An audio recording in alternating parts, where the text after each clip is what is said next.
¿Y cómo trabajar con los errores aleatorios?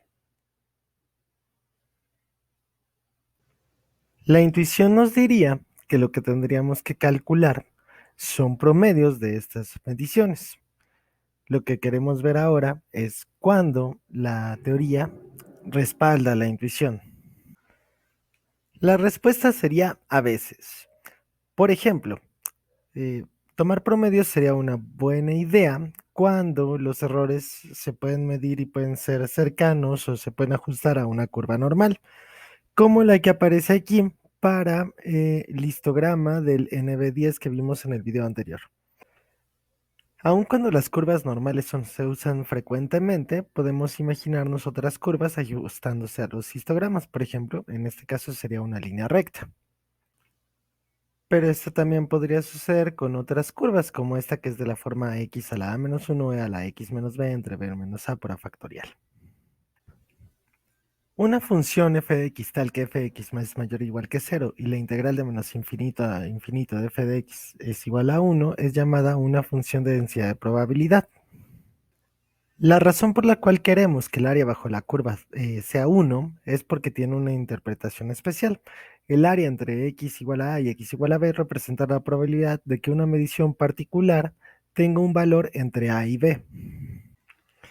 Sea p de a b la probabilidad de que una cierta medición caiga entre a y b. Entonces vamos a ver algunos ejemplos. Vamos a medir primero el peso x de una partícula de polvo. Supongamos que tomamos las mediciones y aparece esta función o ajustamos los datos a esta función, una función de una distribución uniforme.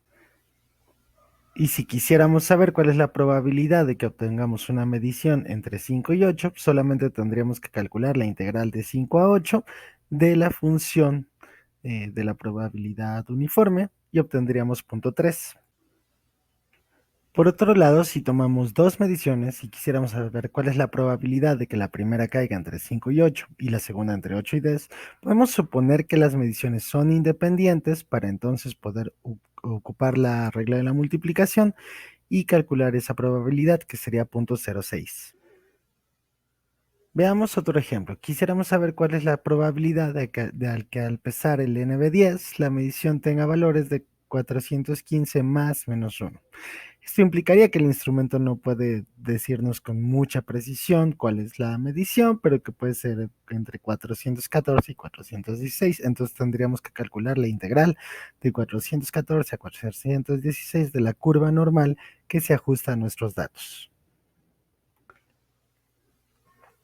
Hablemos un poco sobre las curvas normales, dado que muchos procesos de medición las involucran.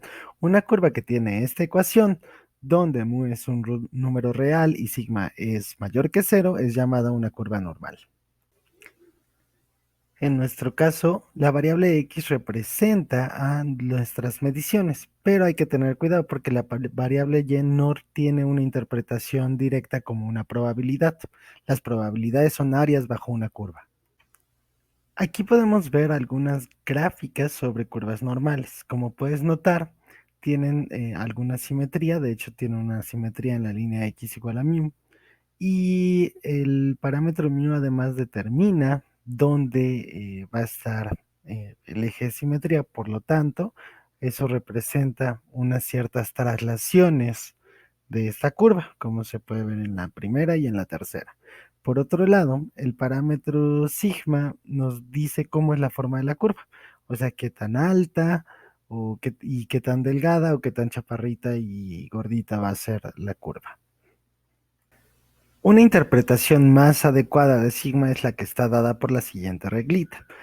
El 68% del área bajo la curva está contenido entre las rectas x igual a mu menos sigma y x igual a mu más sigma, y el 95% del área de la curva está contenido entre las rectas x igual a mu menos 2 sigma y x igual a mu más 2 sigma. Un proceso de medición consta de unos ciertos instrumentos y unos procedimientos para ocuparlos y leer las medidas. Es importante destacar que en un proceso de medición no importa el objeto que se está midiendo, es solamente el proceso. En otras palabras, cuando llevamos a cabo un proceso de medición sobre dos objetos, en principio podríamos obtener dos distribuciones distintas para cada objeto. Entre más mediciones tengamos, resulta más sencillo determinar cuál es la función de densidad. Pero cuando no tenemos muchas, entonces lo que hacemos es intentar ajustar los datos a alguna distribución, a una función de densidad con la que estemos familiarizados. Podrían ser uniformes, podrían ser normales, podrían ser gamma, etcétera, de acuerdo a lo que nuestros supuestos nos indiquen y que tenga sentido. A partir de este momento, trabajaremos con los siguientes supuestos.